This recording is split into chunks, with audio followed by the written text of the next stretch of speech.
So one of the things that I've come into contact with, not just during the time that I've run do-over.me, but even before that, when I was a executive level recruiter, is a lot of high-powered, experienced, well-educated women with great resumes, great car statements, great car stories, and they're reluctant to negotiate for what they know they're worth.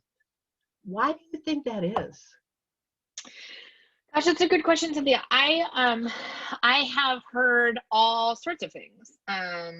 One is that sometimes women feel like, well, if I ask for a lot, then there's going to be a target on my back. Like if I don't perform, I'm they'll be looking at me to exit me, and I don't want to be let go tragically and dramatically.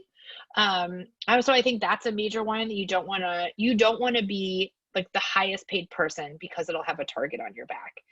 Mhm. One of the things that happens as you move up in your career is that you always have a target on your back. As you move into like director level and VP level positions, those positions start to be more strategic, and the changes that you're expected to bring in a company, we've all seen this with C-level executives. They make a change, the change doesn't work, they're out.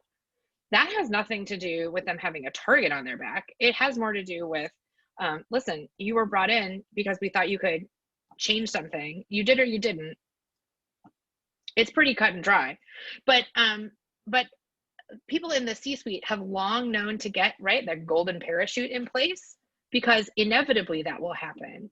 It's more unusual for a VP of sales to be still in the same position after, I think the statistic is like after 2 years, than it is for them to be on their second job search after 2 years. So Mhm. and especially when you're brought in to do something strategically, there's always a target on your back. When you're brought in to make big changes, there's always a target on your back. So for me, the argument is, listen, you have to get more money. You have to, because if it doesn't work, you need some sort of insurance policy. And anyway, we are negotiating typically with large companies. Anyway, they're going to be larger than like the company of our family. Right.